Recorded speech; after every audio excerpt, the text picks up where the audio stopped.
Tainá, só uma coisa, ele entra direto, não faz um tempinho para as pessoas começarem a chegar, não? Já começa, né? Já tem. É. Vou fazer, Marcos. O pessoal já tá ouvindo a gente.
Bom dia a todos. Obrigado aí pela presença de todos vocês nessa fria manhã de sexta-feira, pelo menos aqui em São Paulo. Meu nome é Rodrigo Pinotti, sou sócio-diretor da FSB, tenho a honra de mediar esse encontro virtual de hoje.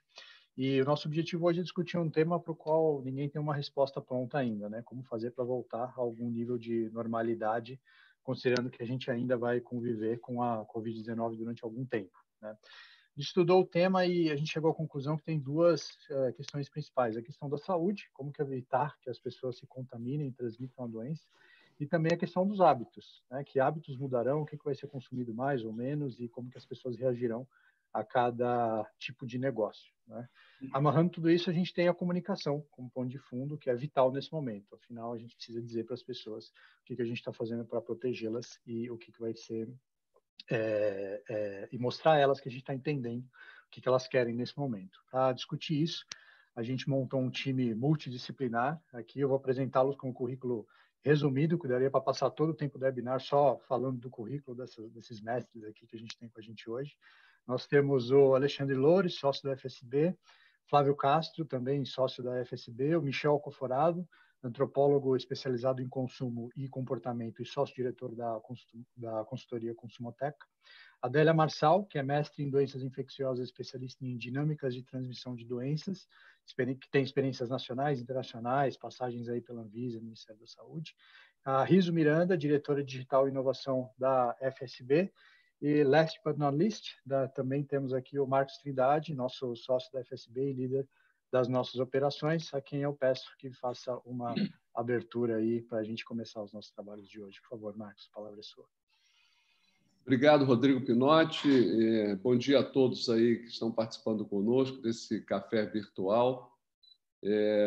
A FSB tem procurado hoje, no dia a dia quando está todo mundo aí na sua quarentena, trazer informações e muita competência da nossa área de comunicação para nesse momento de crise. A gente tem feito muita análise política, econômica, de saúde e outras também bem segmentada para os nossos clientes privados. Eu acho que muitos de vocês devem receber um conteúdo que a gente faz, o Covid-19, que é mandado todo final do dia. Isso é feito pela nossa equipe de conteúdo e inteligência, coordenada pelo Luciano Pires. E para fazer aquele boletim de forma bem resumida, a gente faz uma curadoria em mais de 180 sites, blogs, para trazer uma informação bem executiva para vocês. Fizemos nessa quarta-feira também, dessa semana, uma live sobre segurança da informação, uma coisa que tem preocupado muito os nossos clientes. Conectamos gente aí do Vale do Silício, gente aqui do Brasil. Foi um sucesso. Parabéns a Riso Miranda, que está aí, que coordenou esse trabalho. Agora, fazemos essa com foco em como encarar esse chamado novo normal, né? Todos estamos tendo que nos reinventar, né? Nosso time já está há 51 dias aí em home office, nunca trabalhamos tanto, nunca estivemos tão perto dos nossos clientes, nunca expusemos tanto o nosso time ao nosso cliente. Tudo isso graças à tecnologia e ao time que temos. Ontem nós fazíamos aqui uma conversa mais privada com o nosso time, com o Nizam Guanais, que é uma cabeça boa, e ele dizia, vamos ter que achar o meio termo na volta. Não podemos acreditar que tudo vai mudar, como também não podemos acreditar que nada vai mudar, né? Vamos fazer as coisas de forma diferente. E ele dizia uma frase que é forte, que essa pandemia trouxe a morte para o centro da sala. A FSB sempre procurou se reinventar e buscar aquilo que era necessário para o nosso cliente.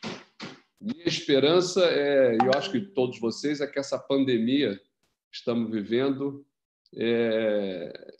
ao sair dela, nos fará pessoas melhores, pessoas mais solidárias, menos egoístas, mais preocupadas, com certeza, com a saúde, com a espiritualidade, com o meio ambiente, diminuir a desigualdade e também com um consumo mais consciente.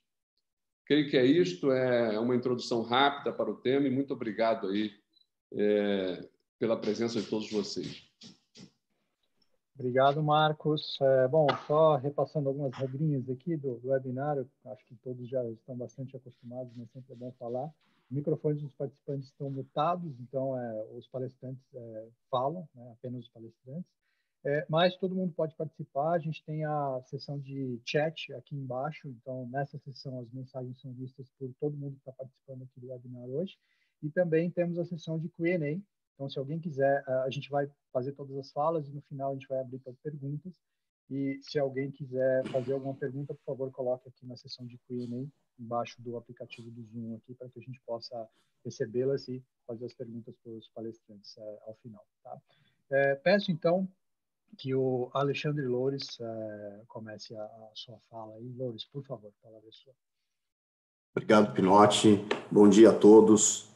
A gente queria começar esse bate-papo fazendo uma reflexão sobre comunicação. A comunicação, ela vai ser uma ferramenta absolutamente essencial no que a gente chama de regresso ou novo normal, que é a palavra que é o termo que tem se notabilizado aí para se referir à nossa volta às atividades normais. Por que a comunicação vai ser essencial? Ela já é muito importante. A gente já vive uma era em que o atributo de comunicação já é considerado o principal para executivos e líderes, mas isso vai ganhar um relevo ainda mais forte. A gente tem vivido um período em que a nossa capacidade preditiva ela está prejudicada ou colapsada, porque a gente não está trabalhando com um conjunto de variáveis conhecidos, em que a gente já tem a modelagem e pode prever com exatidão como vai ser o futuro. Então, sem futurismos, a gente consegue prever uma coisa, que quando a nossa capacidade preditiva ela está colapsada, a nossa capacidade cognitiva está ampliada. Nesse momento, a gente está com a cognição bem ativa e a gente está fazendo ressignificações da nossa relação com o nosso entorno, seja com as marcas, seja com as pessoas, sejam com os entes governamentais, seja com a nossa família, com os nossos amigos, com o nosso trabalho. Tudo isso está passando por um processo de ressignificação muito grande. E esse processo de ressignificação chega num cenário em que a produção de conteúdo ela é muito maior do que a nossa capacidade de processar. É um fenômeno que em comunicação a gente chama de whiteout, que é o contrário de blackout, mas que também nos impede de ter uma visão mais clara. Nesse momento, a gente tem que ter muito claro que a gente não pode se furtar a participar dessa comunicação. A gente não pode deixar de estabelecer o diálogo com os nossos públicos de interesse durante esse processo, porque uma janela de oportunidade muito grande para se ressignificar. E se a gente não for agente da própria ressignificação, certamente a gente vai ser o agente passivo, a gente vai ser ressignificado. Uma coisa muito interessante que a gente pode notar é o aumento da audiência dos veículos de comunicação jornalísticos, né? O que isso nos indica? Além do fato de muitas pessoas estarem em casa e terem mais tempo para se dedicar a esse tipo de produto, mas também a busca por uma chancela, a busca por conteúdo, a busca por alguém que possa curar aquele conteúdo, que possa curar aquela quantidade incrível de informações e apresentar uma análise. A gente está passando por muita informação, pouca análise, né? Um conteúdo de dados muito grande e muito poucas pessoas produzindo análise de qualidade, né? Então, isso é um caminho. O caminho de você conseguir, no meio deste ruído, ter um objetivo claro, atuar num território claro e ter uma linguagem assertiva, muito conectada com o seu público, é fundamental. Se a gente for analisar os principais stakeholders, ou os principais públicos de interesse de uma empresa, de uma entidade governamental, de uma pessoa, de um projeto, de uma causa, você vai ver que é o seguinte, todos eles estão passando por transformações importantes. Se você analisa do ponto de vista do governo, é natural que o governo vá ser mais intervencionista, que ele vai aumentar o seu espaço de atuação, ao mesmo tempo que ele deve ser mais desregulamentador, para facilitar que algumas atividades possam se desenvolver. Num ambiente desse, você tem que ressignificar a sua relação com esse importante stakeholder. Quando você fala do público interno, o público interno também ganha outro relevo. As pessoas de uma empresa que tem um posto de trabalho tendem a ter uma necessidade de pertencimento muito grande. dado que postos de trabalho serão coisas mais escassas, ele também ganha uma importância muito grande. Então, a necessidade das empresas entenderem que o seu público interno agora, a relação com ele mudou e ela tem que ser uma relação mais verdadeira, ela tem que ser uma relação mais próxima, de mais diálogo, e também que o público interno tem uma participação fundamental na questão da reputação, né? O engajamento e a reputação vão ser coisas com a correlação muito maiores que hoje já são.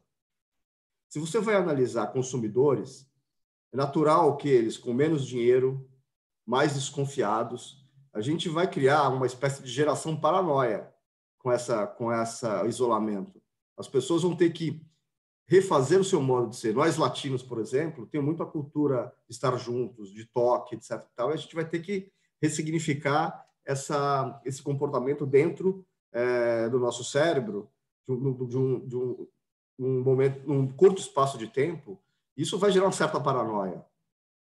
Esse consumidor, então, ele vai estar com menos dinheiro, ele vai estar mais crítico e ele vai estar mais paranoico. As marcas têm que saber como se comunicar com esse consumidor. A linguagem comercial, de humor, de atributos de produto, ela tende a dar lugar a uma linguagem mais emotiva, uma linguagem mais empática, uma linguagem mais emocional. E as comunicações comerciais tendem a ir muito mais para as comunicações de causa, de propósito. Nosso cliente, Cantar Ibope, fez uma pesquisa que mostrou que apenas em uma semana, 134 empresas colocaram campanhas de causa na rua. Isso aí nos diz o seguinte: está claro que esse é um caminho, mas também está claro que vai ser muito difícil vocês protagonizar esse caminho, dado que esse território está super ocupado. Então, o propósito genuíno, as coisas que realmente as empresas estão fazendo, e não só contando, ela vai ser muito mais cobrado da sociedade civil organizada, que é outro público cuja a relação vai mudar. Porque a sociedade civil organizada vai cobrar muito mais que as empresas realmente façam e sejam legítimas naquilo que estão comunicando. Muito mais fatos e muito menos posicionamentos. Se a gente for analisar a história da comunicação comercial, a gente vê lá que a gente teve a era do produto, né, do Henry Ford, né, eu faço esse produto aqui, comunico, você compra. A gente teve lá a era do posicionamento, né, do Ogilvy. E agora a gente está indo para uma terceira era, que a gente tem chamado aqui de era da cumplicidade. A gente tem que ser muito cúmplice com tudo o que essa palavra traz de significado. A gente tem que ser muito cúmplice de quem a gente está se comunicando. E, principalmente, entender que o diálogo ele é o principal formato de comunicação. A comunicação publicitária se fez por muito tempo por intermédio de ondas de comunicação broadcast. É muito claro que esse tipo de comunicação ainda existe, mas ele perde força. A gente está na era do diálogo, na era de entender qual que é a conversa, entrar e ter um ângulo de entrada nessa conversa de forma legítima. Para encerrar essa primeira reflexão, uma conclusão. A gente precisa entender que nós temos que nos ressignificar e que a gente não vai simplesmente entrar num túnel e sair do outro lado. Isso vai ser um processo. E durante esse processo, que a gente não sabe onde vai dar, a gente tem que estar em conexão com os públicos, com as pessoas, com quem a gente quer falar, com quem a gente quer comunicar. Essa comunicação e essa conexão pressupõe diálogo, pressupõe ouvir, pressupõe saber mudar, pressupõe saber reconhecer que errou e corrigir rápido. Mas pressupõe também muito trabalho técnico de comunicação, de dado, de pesquisa, de curadoria. E não poderia deixar de aproveitar essa imensa audiência e qualificada audiência que a gente tem aqui para dizer: a gente está aqui 100% à disposição para estar ao lado de vocês nessa jornada, nessa caminhada. Muito obrigado, muito bom dia. Obrigado, Ale. lembro a todos para que façam as perguntas, caso alguém tenha alguma pergunta para ser feita, que faça aqui na seção Q&A, que está na barra de baixo aqui do aplicativo do Zoom. Tá? Vou passar a palavra, então, para a doutora Adélia Marçal, epidemiologista, mestre em doenças infecciosas. Eu acho que, se não todos, grande parte, ao menos, das pessoas aqui têm uma dúvida fundamental. Já aproveito para fazer, doutora. Dá para voltar em algum nível ao que era antes? É possível fazer isso ou não? Bom dia a todos. Olha, primeiro eu quero dizer que, para mim, estar aqui é um serviço como médica. Acho que a gente precisa realmente elevar a conversa sobre essa pseudodicotomia de economia versus saúde. Não existe isso, não pode existir, uma fortalece a outra, certo? Então, a resposta, Rodrigo, é que é possível. E mesmo que esse vírus ele tenha um crescimento exponencial, a gente tem um crescimento exponencial do nosso conhecimento. O que a gente sabe hoje, o que a gente é capaz hoje, a capacidade de compreensão e de avanço e de comunicação que a gente tem hoje, não é a mesma que a gente tinha quando teve a gripe espanhola, por exemplo, nem quando teve a SARS, que foi um episódio de também infecções por coronavírus que a gente teve há uns 12 anos atrás, 10, 20. Vimos caminhando com vários episódios de epidemias que fomos aprendendo com elas, pequenas, não tão grandes quanto essa, mas o aprendizado foi muito grande. Então, é possível, nós temos conhecimento especializado para isso, nós temos capacidade de comunicação que pode ser isso. Mas o que eu acredito que aconteceu foi um grande pânico, né, e as pessoas se desconectaram do coletivo. E quando aconteceu isso, e quando cada um foi o salve-se quem puder, quando todas as pessoas acharam que deviam ir nos supermercados, carregar, encher sua casa de compras e se proteger individualmente, a gente perdeu a possibilidade de trabalhar colaborativamente. Isso que a gente está falando, que a gente não vai sair daqui da mesma forma que antes, de várias maneiras. Primeiro, que esse vírus ele não vai embora. Ele veio para ficar e ocupar um lugar na Terra junto com a gente, junto com os trilhões, incontáveis outros organismos que habitam no nosso ecossistema.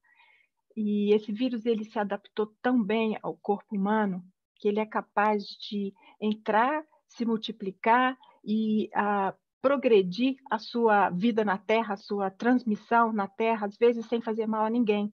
A pessoa não se sente doente, mas está com aquele vírus multiplicando dentro do seu organismo e saindo e se dispersando por aí, até encontrar alguém com um organismo que ele não está tão adaptado e que não tem uma relação tão amigável e essa pessoa fica muito doente. Infelizmente, uma proporção muito grande ainda das pessoas vai ficar doente, fica doente em contato com esse vírus. E essa característica de poder se perpetuar e passar de pessoa a pessoa, muitas vezes que não estão sentindo nada, é que vai garantir para esse vírus a estabilidade da vida dele na Terra. Ou seja, vai causar a permanência dele aqui entre nós e com isso, quando a gente pensa que está diminuindo a epidemia, ou está diminuindo a força da doença, e se a gente voltar igualzinho ao que a gente era antes, nós vamos ter o mesmo efeito, um efeito de multiplicação e de explosão de doenças com as pessoas que são mais suscetíveis ou que o organismo não reage de forma tão bem a esse vírus, elas vão ficar muito doentes. Esse tipo de conhecimento já nos ajuda a entender como sair dessa lá na frente.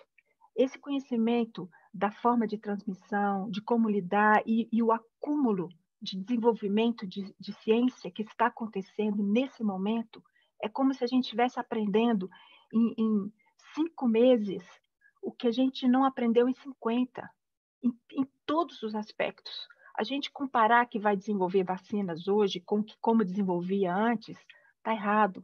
Nós já sabemos que mudou. A gente tem competências diferenciadas já para isso.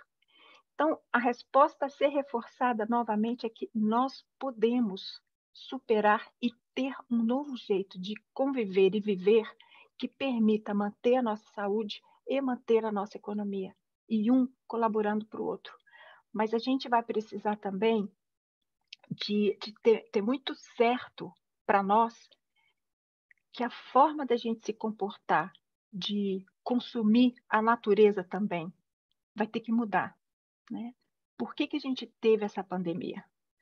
Por que não foi uma gripe aviária, como a gente pensou? Há anos que a gente se prepara para uma pandemia e sempre pensamos que essa pandemia seria por um vírus transmitido, adaptado a partir de aves, porque elas migram e se espalham pela terra. A gente esqueceu que a gente também migra e se espalha pela terra voando, né? E foi assim que essa pandemia se disseminou, voando conosco para todo lado. E justamente no momento em que isso se tornou uma coisa muito banal, descuidada. A gente viajou e a gente foi capaz de entrar em novos ecossistemas, esquecendo que nós éramos, nós mesmos, um novo ecossistema naquele lugar.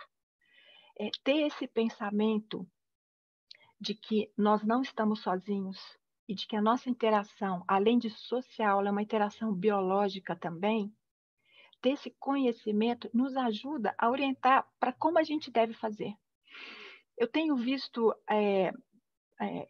por um lado, um entendimento disso, mas também, por outro lado, um entendimento muito simplista disso.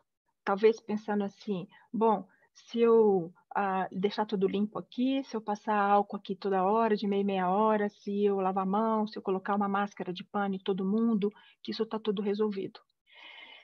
Isso ajuda muito, mas cada situação vai ser especial. Aprender e ter um conhecimento técnico especializado sobre isso, compreender a dinâmica de transmissão nos diferentes ambientes, vai evitar que a doença entre novamente. A gente aprender que um prédio, como eu moro aqui, um apartamento, um prédio dentro de uma comunidade, esse prédio tem um ecossistema dele, tem uma forma de funcionamento que permite, facilita ou dificulta a disseminação de organismos em geral. Aqui, da mesma forma que a gente vai pensar em acessibilidade para humanos, a gente tem que pensar em acessibilidade dos micro-organismos também, e nesse caso, com o vírus. A questão que a gente vai ter que trabalhar muito agora é o funcionamento nosso em termos de aglomeração. Isso nos remete para o trabalho, nos remete para a produção. Como que a gente vai continuar trabalhando em formas aglomeradas? Como que o ambiente de trabalho, como a gente volta então para a economia e pensa num ambiente de trabalho que pode gerar uma disseminação, um compartilhamento biológico, além desse social, e que causa uma pressão de retorno de focos da epidemia, né? A gente está pensando numa pós-pandemia, como se nada fosse mais acontecer, mas com a permanência do vírus entre nós vamos ter que pensar em cada processo que a gente já tinha, como transformar esse processo para um processo seguro para nós em relação ao novo coronavírus e aos próximos que virão, porque esse não é o primeiro e não vai ser o último desafio biológico que nós vamos viver. Estar prontos para isso é fundamental. A gente tem conhecimento, a gente tem capacidade de fazer isso, a gente está melhorando, inclusive, a nossa forma de comunicar isso. Claro que tem que ter muito cuidado com as fantasias, as mágicas, os fake news, e ter um processo seguro de comunicação, que é importantíssimo, né? E trabalhar essas questões, esses novos paradigmas, conviver com a dificuldade do toque, da proximidade, do trabalho que se tornou mais economicamente valorizado, a questão da quantidade e o número de pessoas, e o número de pessoas trabalhando juntos no processo de produção, que nós vamos precisar de rever. Como refazer os nossos processos produtivos dentro de um novo paradigma biológico em que um vírus que pode causar doença e matar muitas pessoas é transmitido por gotículas, aerosóis que se espalham no ambiente. Esse é um desafio muito grande, mas a gente tem como mudar, ajustar processos. Eu não estou falando do ponto de vista fantasioso, assim, é possível teoricamente. Isso já está acontecendo, isso já está sendo feito. Nós já estamos trabalhando dessa forma e refazendo processos de trabalho com sucesso dentro de empresas e fábricas essenciais que precisaram se manter no trabalho. É por isso que a gente ainda não teve um colapso completo da economia dentro desse paradigma antigo.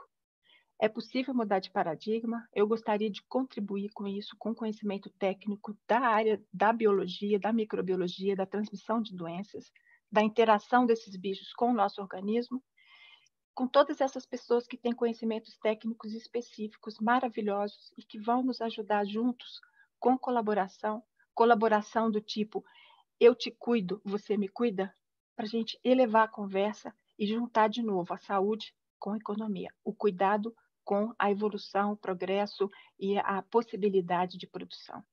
Eu agradeço muito e fico à disposição de todos aqui para a gente debater mais profundamente o tema. Obrigado, doutora. A gente já tem várias perguntas chegando aqui na sessão de Q&A, está aqui embaixo na barra do Zoom aqui. Faremos as perguntas ao final aqui da explanação inicial de cada um dos convidados. E passo a palavra para o Flávio Castro, sócio da FSB. Flávio, a doutora disse que a maneira como a gente vive vai mudar, e isso impacta diretamente a maneira como a gente consome conteúdo, como a gente se comunica, né?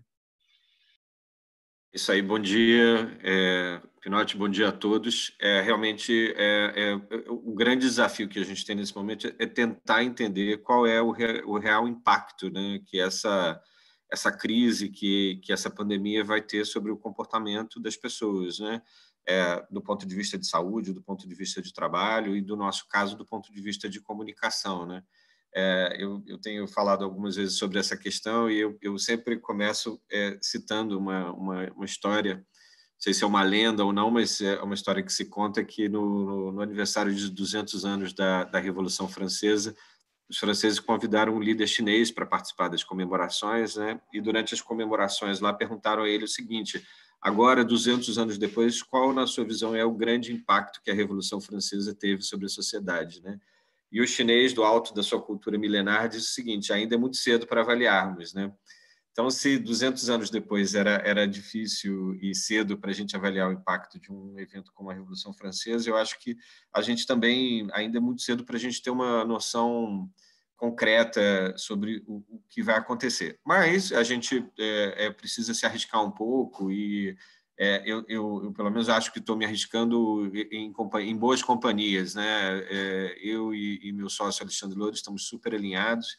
Ontem a gente teve uma conversa com o Nizam Guanais também, né? Que é uma cabeça da nossa área de comunicação, e a gente percebeu que a gente está muito alinhado no sentido de que, obviamente, essa pandemia, essa crise não vai ter uma radicalização, uma mudança brutal do comportamento de todos, mas ela vai ter alguns impactos, sim. E na minha visão, o principal impacto é exacerbar uma tendência que a gente já vinha registrando na sociedade nas últimas décadas, que é essa cobrança por parte da sociedade de padrões de comportamento, de posicionamento, de propósito por parte das organizações, né? Se a gente pensar os últimos 40 anos no Brasil, no mundo, mas no Brasil especificamente, a gente viu a sociedade se empoderando de uma maneira muito forte, muito rápida, para conseguir cobrar padrões de comportamento por parte das organizações, né? Se a gente pensar que 40 anos atrás a gente tinha um ministro da Justiça que a única resposta que ele dava para a imprensa era nada a declarar, sempre que ele era questionado, até todo esse processo de empoderamento da sociedade em termos de a nova Constituição, o fortalecimento do Ministério Público, a legislação que a gente criou, defesa do consumidor, lei de acesso à informação, o fortalecimento da sociedade organizada através das ONGs. É dizer, hoje a sociedade se vê no direito de colocar o dedo em qualquer área, em qualquer questão relativa à operação de uma empresa, de uma instituição, de uma organização. Considerando o fato de que nessa crise eu acho que a gente teve questões, né, muito humanas que ganharam relevância, vida, morte, saúde, a preocupação com os mais velhos, medo, ansiedade, né? Questões que antes, óbvio, que já existiam no nosso meio, na nossa vida, mas eram questões que talvez a gente não desse tanta relevância, tanta importância. Eu acho que essas questões, e o Nizam tem essa mesma visão, né? O Marcos Trindade citou no início, né? Que a morte está, né? Tá na nossa sala de estar agora, a perspectiva da morte, pelo menos. Eu acho que se a gente pegar essa tendência que a sociedade tinha de já cobrar das organizações padrões de comportamento, posicionamento e etc., esse caráter extremamente humano da crise que a gente está vivendo tende a fazer com que essa cobrança, essa tendência se exacerbe, ela cresça, ela passe a ser mais forte. E aí tem, dentro dessa questão, dessa tendência, uma questão importante da gente ressaltar, que o Loures já adiantou de alguma maneira, a importância de que isso seja verdadeiro, de que isso não seja para inglês ver, de que não seja um instante de comunicação dissociado da prática diária da empresa, né? Muita gente aqui deve ter ouvido falar já da expressão greenwashing, né, que foi criada para falar das empresas de petróleo que adotavam um discurso verde, né, um discurso ecologicamente correto, mas que na prática não tinham mudado a sua operação, né? Quer dizer, eles davam uma pintura verde na sua imagem, mas continuavam trabalhando com combustíveis fósseis quase que exclusivamente, sem a preocupação em energias renováveis, etc., né? A gente corre o risco de ter um processo de COVID washing, né, a partir de agora, se as empresas não entenderem, se as organizações não entenderem que elas precisam efetivamente incorporar esse novo paradigma, né, da organização que está ligada aos temas mais importantes da sociedade, os temas que a sociedade valoriza, elas não incorporarem efetivamente esses temas na sua operação. Quer dizer, não temos só um desafio de comunicação, temos um desafio de efetiva mudança nas práticas e na forma como as empresas se relacionam com os seus públicos-alvos, com os seus clientes, com os seus parceiros e com a sociedade como um todo. Então, era essa reflexão que eu queria propor no dia de hoje, e aí depois fico aberto também a perguntas. Pinati, obrigado. Obrigado, Flávio. Vou passar a palavra aqui ao Michel Coforado, antropólogo especializado em consumo, comportamento, sócio-diretor da Consumoteca. Michel, a gente já tem visto, né, alguns estados, por exemplo, reabriram shoppings, e a gente viu as pessoas correndo para lá e depois tiveram que fechar de novo. Como vai ser essa volta numa visão de comportamento humano? Assim, o que vocês têm estudado nesse sentido? Obrigado pelo convite para estar aqui nesse debate. Eu queria começar trazendo um ponto que a doutora Adélia Marçal trouxe muito, de que a gente vai ter que aprender a conviver com esse vírus daqui para frente. E enquanto os médicos e os microbiologistas estão preocupados em entender como é que a gente encontra uma vacina para dar fim a esse vírus, os antropólogos estão preocupados em entender que mensagem social é essa que o vírus traz para a gente. Por quê? Porque, na medida em que ele não vai desaparecer, ele só vai deixar de perturbar a nossa rotina quando a gente souber se adaptar ao modo como o vírus atua. Então, mudança de comportamento é o ponto fundamental para a gente conseguir conviver com esse estrangeiro, com esse novo tipo de ator social dentro do nosso sistema. Isso é muito importante, porque eu concordo aqui, como o Marcos trouxe, citando o Nizam, não vai ser nem tanto ao céu e nem tanto à terra. Do meu ponto de vista, o vírus, de certa forma, ele vem para tentar dar conta de destravar processos de tensões culturais que já estavam postos para a sociedade mundial há muito tempo. Tá? Primeiro, ele é um vírus fruto do modo como a gente escolheu viver. Por quê? Porque ele é um vírus que é fruto desse capitalismo selvagem que a gente estava vivendo. Tem muita gente com saudade aí do mundo pré-pandemia, de 2 meses atrás, mas não estava bom, não, né? É importante a gente lembrar isso com muita clareza aqui. Estava todo mundo estressado, com burnout, por aí vai. Por que ele é um vírus fruto desse capitalismo? Porque ou ele nasce dessa sana e ensandecida nossa, de entrar em contato com tudo que é remoto, então, territórios remotos, florestas remotas, tudo remoto, e aí você entra em contato com o vírus que você não estava acostumado, não tem anticorpos para isso, ou ele é fruto do modelo de produção de alimentos em massa, né, que permite que um vírus passe de animais e vá se sofisticando até que ele chega no nosso corpo, ou ele é fruto também dos mercados orientais que põem animais silvestres e animais domésticos juntos. Por que estou falando isso? Porque esse vírus, ele, de certa forma, traz para a gente uma necessidade de repensar a forma como vivemos, mas também uma necessidade de se adaptar a esse novo jogo. E que novo jogo é esse? É um novo jogo que qualquer pandemia traz. Se a gente volta para a história da humanidade, grandes pandemias surgem sempre em processos de grandes tensões culturais e, ao mesmo tempo, elas destravam esses processos e inventam novos comportamentos. Esse tal desse novo normal, é bom a gente já ir se acostumando, porque foi isso que aconteceu com a peste bubônica no século XV, foi isso que aconteceu com a sífilis no século XVII, foi isso que aconteceu também com a AIDS, há poucos anos atrás, onde a gente mudou por completo a nossa forma de se comportar. Então, do meu ponto de vista antropológico, eu estou preocupado para entender, primeiro, que tensão é essa que ele destrava, e segundo, o que ele está querendo da gente. E a gente faz isso como? Entendendo o presente, que acredito de verdade que, na medida que a gente entende o presente e como estamos lidando com esse vírus e o que ele está pedindo da gente, é possível identificar o que vai ser esse futuro. E eu acho que já dá para a gente dizer aqui alguns caminhos que apontam para esse futuro que se avizinha. Ponto fundamental aqui que fica muito claro, né? Olhar a forma de controle. Os países que estão tendo mais sucesso no controle desse vírus, porque eles já colocam de maneira muito clara alguns comportamentos que vão ter que ficar para a gente aprender a conviver com esse vírus. E dentro desse cenário, tem um negócio que eu tenho chamado muito do efeito DAD. O que é o efeito DAD? Esse vírus cobra da gente uma desmaterialização, ele cobra da gente uma asepsia, e ele cobra da gente o que eu chamo também de descontextualização, de quem está preso dentro de casa e de quem está tentando levar a vida lá do lado de fora. O que é o D da desmaterialização? Primeiro, tudo aquilo que estava na vida real, na vida das coisas, da vida do contato, a gente precisa levar de alguma forma para dentro do digital.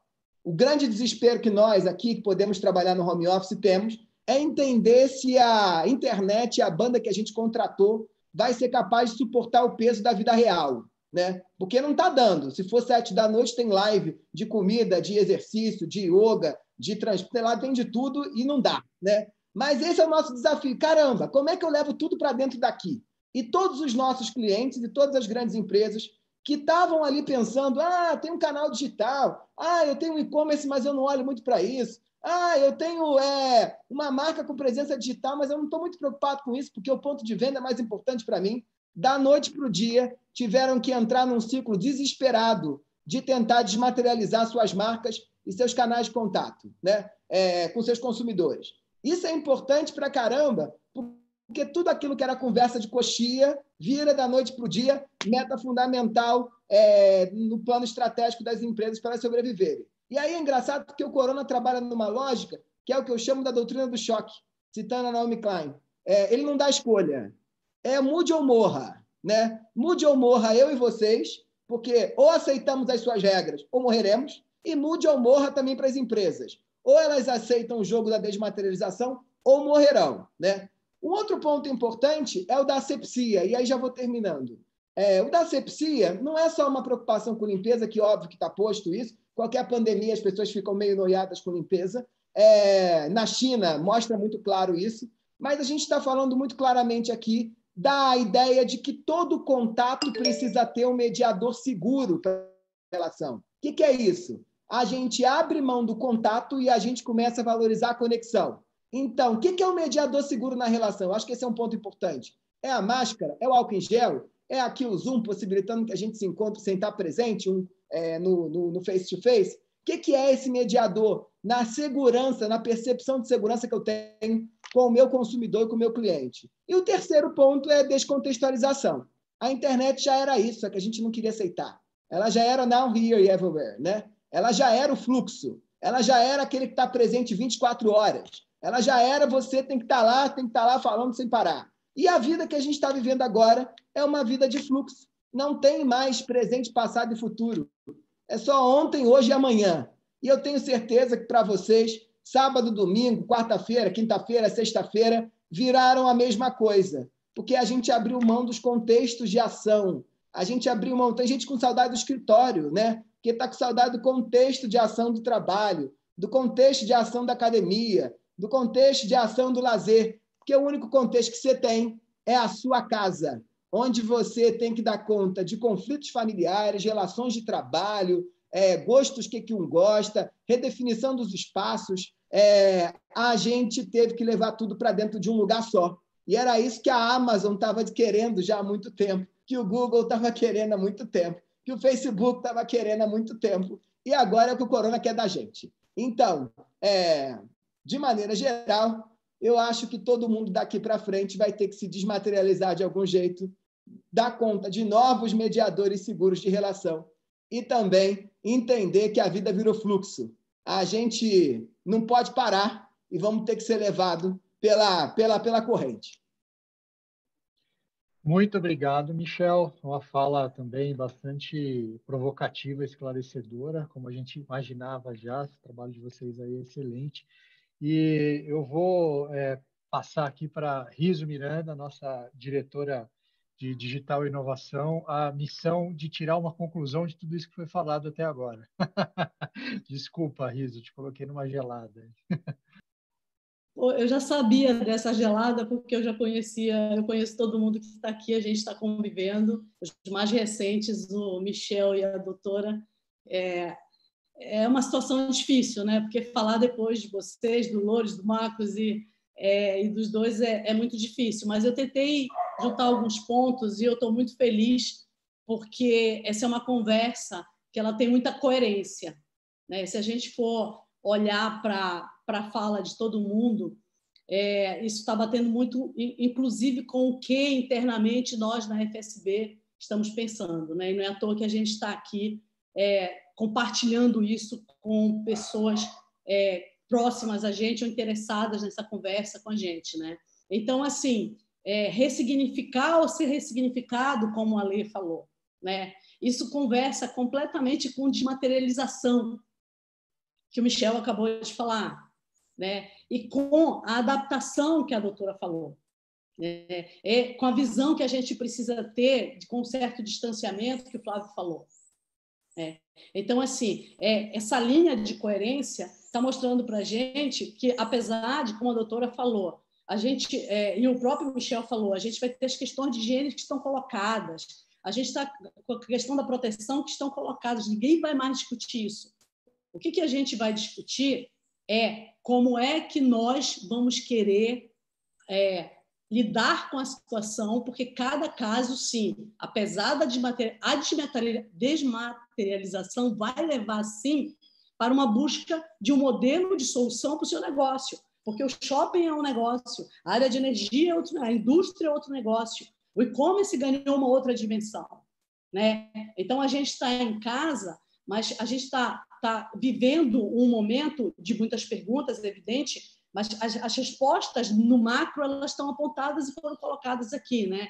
Eles comprovaram, por exemplo, o fato de a gente estar com um antropólogo aqui, a gente está com o nosso time de comunicação e a gente está com a ciência, que é a doutora, completa o pilar que toda empresa vai ter que olhar lá na frente, porque a ciência vai achar, como a doutora falou, o caminho para que a gente possa se proteger, porque o cara vai continuar aqui convivendo com a gente, correndo atrás aqui do nosso pescoço, mas nós vamos estar preparados com vacina, com remédios e com atitude, com uma mudança de comportamento, porque está provado, e a doutora não falou isso, mas eu vou, em outras conversas privadas, a gente já conversou, nós teremos ainda muitas ondas, não é on e off.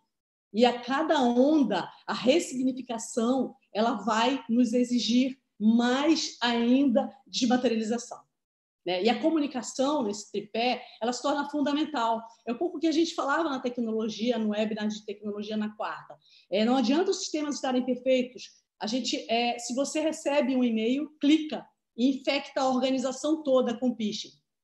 Então, se não adianta que alguém esteja de quarentena, se as pessoas acham que podem sair na rua de qualquer jeito porque se sentem imunes ou não querem tomar contato com isso. Ou o shopping abre e enche de gente e triplica o número de... Mais que triplicou, eu acho, que em Santa Catarina. Então, assim, a questão está dada. A comunicação tem um papel fundamental de pegar o que a ciência nos coloca, de pegar o que os dados nos mostram, e a gente vai fazer isso work in progress, a gente vai aprendendo, fazendo. A doutora quase mata de susto numa reunião interna que a gente teve, quando eu dei o exemplo. Doutora, está claro que isso é trocar um pneu com o carro andando. Ela disse, não é. Aí ficamos esperando, ela falou assim, você está descendo com um Boeing numa pista e não está enxergando a pista, ainda tem que trocar o pneu. Assim, ou seja, ela não estava tocando um terror, como a gente pode ver na própria fala dela, né? Mas para finalizar aqui, essa tentativa minha de fazer, com certeza é impossível de fazer um resumo, eu gostaria de dizer que, do lado que eu estou da comunicação, e a gente tem um projeto interno chamado Projeto Regresso, de aproximação dos nossos clientes, para poder ajudá-los estarmos juntos, melhor dizendo, descobrindo como chegar lá do outro lado, que tem um valor que é crucial para isso, e que está aqui na fala de todo mundo, que se chama reputação. Isso não vai mudar. Como a gente chega do lado de lá, é a maneira como a gente vai acreditar na ciência, que a gente vai acreditar nos dados de repetição que os outros países já fizeram, como o Michel falou, e como a gente acha a nossa solução individual como pessoas, mudando nossa atitude, e a nossa situação como lideranças de empresa. Acho que é isso. Estou muito feliz de ter participado aqui e espero, doutor, peço perdão se não destaquei o que vocês falaram de principal, mas a fala final aí do Michel, de que a vida virou fluxo, eu acho que ela é um bom resumo também para que a gente pense que essa nova mudança vem pela percepção desse fluxo constante. Obrigada. Obrigado, Riso. Bela fala também. Vamos seguindo o fluxo aqui, já que a vida é um fluxo. Então, seguindo o fluxo, vamos passar para as perguntas. Chegaram muitas perguntas aqui. Várias para a senhora doutora Adélia. Denise de Pascoal aqui perguntando quais são os principais protocolos para programar a volta ao trabalho presencial em uma empresa de serviços formada basicamente por pessoas. Quando voltar, quem volta e como volta. Diva Gonçalves também querendo entender um pouquinho os processos de trabalho que já estão sendo implantados, eu acho que são perguntas correlatas ali. E aproveitando também, Verônica Souza, até quando isso pode durar? Por favor, doutora. Opa. Bom, eu acho que é a pergunta que todo mundo quer, desculpe, saber, né? Os protocolos. Olha, o básico está por aí. A gente tem que manter distância, porque a proximidade ela causa disseminação e oportunidade de transmissão do vírus, né? A gente tem que manter a higiene dos ambientes, porque esse vírus, infelizmente, ele não morre depois que ele sai do nosso corpo e ele permanece nos ambientes e é possível a gente se contaminar mesmo quando não tem mais ninguém por perto, mas se as superfícies estão contaminadas, a gente pode tocar essas superfícies com a mão e o vírus pode ser levado para o nosso organismo se a gente tocar a nariz, a boca e até mesmo os olhos. Então, dado esses princípios básicos, os novos protocolos de trabalho vão ter que respeitar a questão da distância, do cuidado do ambiente e da higiene das mãos. Esse é o básico. Só que a gente tem desafios assim. Alguns ambientes de trabalho requerem que as pessoas permaneçam mais próximas do que é possível para esse distanciamento. Algumas superfícies a gente não tem como manter higienizadas e elas nem conseguem ser higienizadas pelas características dela.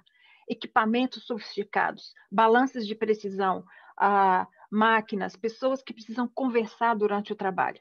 Isso é um desafio nos processos que os protocolos dos básicos precisam ser ajustados e a gente precisa monitorar tudo, monitorar o efeito desses protocolos. O monitoramento do impacto disso também na segurança do processo, na segurança da pessoa, fora o biológico, Quando você muda um pedacinho, um monte de coisa muda ao mesmo tempo. E isso tudo tem que ser visto. Só colocar um protocolo, ou especificar o que esse protocolo, não é o mais importante. Com tudo isso que eu falei, tem uma questão fundamental antes dos protocolos todos.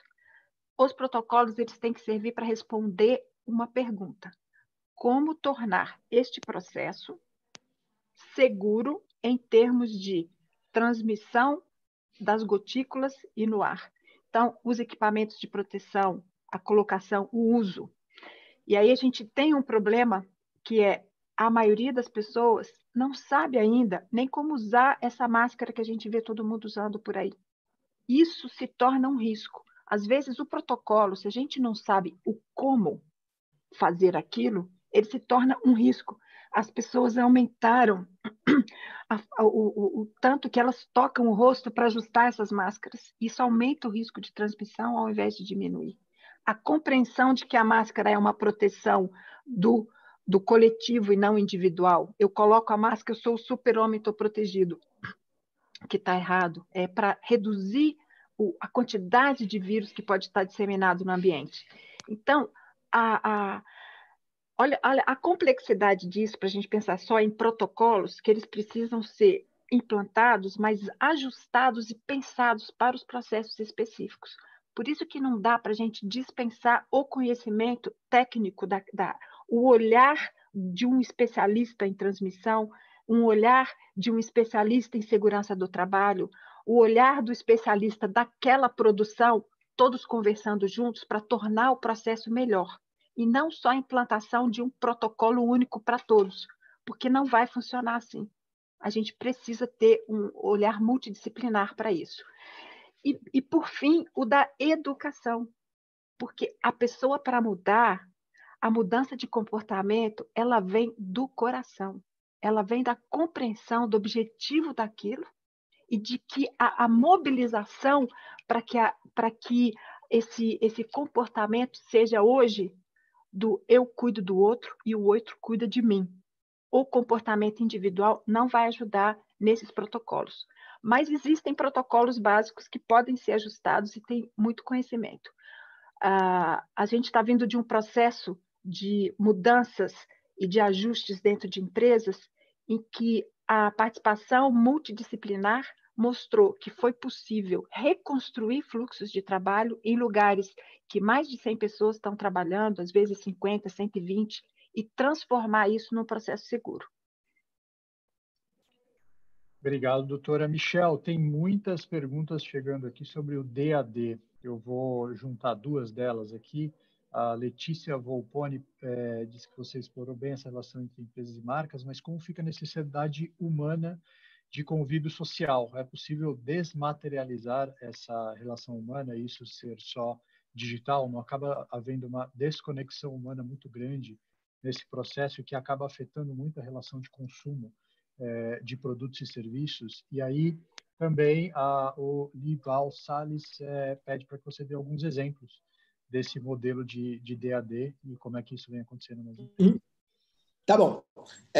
Em relação à pergunta da Letícia, eu mega concordo, tá? Mas eu digo que eu mega concordo porque eu também fui treinado nesse mundo onde o contato social, o contato físico, era a premissa fundamental da construção da nossa identidade. Mas isso vem mudando com muita clareza e posso citar em vários setores, tá? E é engraçado ver que essa falta, ela às vezes aparece quase como resistência a aceitar a ação do corona, mas como eu disse, o corona não aceita resistentes, né? Ele se impõe como regra. Quando a gente vê, por exemplo, movimentos de empresários querendo abrir suas empresas, apesar dos altos índices de morte que a gente teve, isso é um pouco desse cenário de dificuldade de entender um pouco que o mundo mudou. Ou quando a gente vê pessoas indo às ruas dizendo, olha, eu não concordo com a quarentena, eu quero voltar a fazer o que eu fazia, isso também, de certa forma, é uma resistência. Mas a gente não tem essa opção. O que eu acho que vai mudar ali em relação a esse contato? A gente vai se acostumar cada vez mais a fazer isso aqui, tá? E a gente já vem vendo isso com muita força. Em vários setores. Por exemplo, a gente está fazendo várias pesquisas lá no grupo Consumotec, a gente tem visto que as relações sexuais têm mudado para caramba. Nunca se vendeu em termos de busca por produtos de sex shop dentro do Google, ou mesmo a venda mesmo no e-commerce, ou nunca se contratou, tipo, os garotos de programa estão mudando agora, né? As garotas também, eles fazem agora sex pack e vendem para você uma sessão de nudes, sei lá o quê. A gente está mapeando isso tudo. Um outro ponto importante nesse contato é o Tinder, né? O Tinder abre a possibilidade de você encontrar pessoas em qualquer lugar do mundo, isso gratuitamente, e as pessoas estão usando o Tinder como rede social para poder interagir com outras tantas pessoas. Ou mesmo aqui no nosso trabalho, né? Ou mesmo aqui no nosso trabalho. Quando a gente olha, por exemplo, o efeito da desmaterialização nas reuniões. Antes a gente achava que reunião por call era só quando não dava para encontrar. Quantos de nós tivemos que atravessar o Brasil ou mesmo para outros países só para poder fazer uma reunião e voltar? A clássica visão do executivo que vai, entra no avião, como tenho amigos que são diretores de empresa, iam para o head office da empresa nos Estados Unidos, faziam a reunião e voltavam no voo da noite. Só porque o chefe não conseguia entender que precisava, podia fazer aqui também uma reunião via call. A gente começa a entender que tem lugares onde a gente... tem reuniões que precisam ser feitas mesmo ao vivo e tem reuniões que a gente vai poder levar para cá. Isso é importante porque eu acho que vai ter dois tipos de relação que se impõem, tá? Tanto no consumo quanto no nosso convívio social. São aquelas que a gente pode dar conta através de plataformas digitais e são aquelas que não, a gente precisa de contato para caramba. Essas são relações de outro nível. São relações que a gente vai pagar mais por elas. Spas vão ficar mais caro. Hotéis de luxo vão ficar mais caro. O preço, por exemplo, de você encontrar com uma equipe ao vivo, né, numa reunião dentro de uma grande empresa, vai ser diferente. Porque a gente vai precisar dar conta de tantos artifícios de segurança para garantir a possibilidade do contato, que isso vai ter um custo. Então, de maneira clara, eu brinco que hoje o nosso problema não é tanto encontrar pessoas, tá? Não é com esse D que a gente está se matando, não. A gente está até cansado de call, não sei vocês, mas eu levanto da minha cama, sento aqui, e levanto daqui e deito na minha cama de novo. E dia inteiro falando com gente. Eu não estou sentindo falta de pessoa, não. O que está todo mundo sentindo falta, que eu acho que é um negócio muito sério que a gente precisa pensar, é com D de descontextualização. A gente fez uma pesquisa semana passada e 43% das pessoas disseram, olha, eu não quero essa vida de home office. Eu não quero. E todo mundo aqui é gestor de equipe e sabe muito bem que a principal tensão que você tinha com o teu time é que eles queriam fazer home office e você não acreditava muito no home office. Eu vi empresa dando benefício, né? Home office era benefício, te dou 2 home office por semana. Aí agora a gente botou todo mundo no home office e aí o pessoal está dizendo, não quero home office só não. E eles estão com saudade da firma? Não. Eles estão com saudade do contexto do trabalho. A gente está com saudade do contexto do parque. A gente está com saudade do final de semana. Porque agora está melhor, de certa forma. Porque antes você só podia beber no final de semana. Agora, como é fluxo, você pode beber todo dia. Mas você está com saudade de sair para o parque para beber com seus amigos. Você está com saudade de ir para o bar, né? Isso eu acho que é um universo super importante para o consumo, porque redefine o ponto de venda. O ponto de venda vai ter que ser contexto, mais do que um espaço só de troca de produto por dinheiro. Isso o e-commerce vai fazer maravilhosamente bem. Não precisa de ninguém. E a gente já vinha vendo esse movimento. Vamos pensar nas livrarias. Aquela ideia de bookstore gigantesca entrou em crise. E entrou em crise por quê? Porque você chegava lá, o contexto não era mais daquilo, era um contexto de multidão, e não tinha nunca o livro que você queria. A Amazon te entrega melhor isso. Aí a gente vê a valorização de pequenas livrarias de bairro. Né? Você olha aqui em São Paulo, em Pinheiros, pulou, 5 livrarias só na Rua dos Pinheiros, inclusive atravessa Carioca. Né?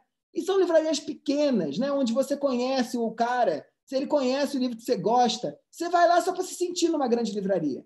Então, eu brinco que o contato não vai ser tanto problema, não. A gente vai se aceitar com isso aqui. Eu acho que o contexto vai continuar sendo um problema, porque eu e vocês estamos de saco cheio de ficar em casa, né? Porque não tem mais espaço na nossa casa. Olha que desafio, né? Não tem mais. Eu brinco que no outro dia fiz um debate com um artista famoso da Globo e fiquei com uma inveja dele, porque ele andou 25 minutos dentro da casa dele sem repetir o cenário. Esse cara tem várias oportunidades de contexto. Eu, num apartamento normal de classe média em São Paulo, não dá para andar 5 minutos dentro dessa casa sem repetir o cenário. E aí, né? eu estou com saudade disso, né? De poder ter outros contextos de ação. Eu acho que é para aí que a gente vai mudar e é para aí que a gente vai ter que repensar nossa vida daqui para frente. Obrigado, Michel. Sua casa pode não ser muito grande, mas sua biblioteca organizada por cores é sensacional, tá? Queria dizer isso. Temos uma pergunta aqui para o Loures e para o Flávio Castro, da Ingrid Buchmann. A gente tem, claro, muita gente aqui da área de comunicação, nossa origem, nossa área de atuação, e ela pergunta se... ela disse que a comunicação será sempre uma ferramenta fundamental em qualquer período da história, só que a gente está hoje num cenário de imensa revisão orçamentária, necessidade de manter operação, empregos e serviços. Como é que a gente mostra dentro das organizações que a linha da comunicação não é uma linha acessória? Como é que a gente evidencia esse aspecto no momento de corte de custos? Eu vou começar aqui, depois passo para o Flávio. Olha, eu acho que ela já não é acessória, mas muitas empresas usam como acessória e perdem aí uma grande oportunidade de diferenciação competitiva, né?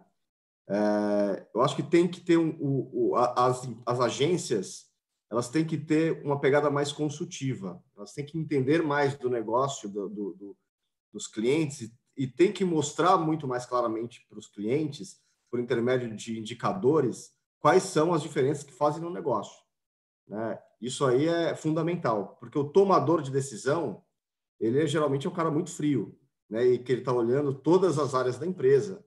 E, obviamente, aquelas que souberem mostrar mais sua relevância vão sobreviver menos cortadas.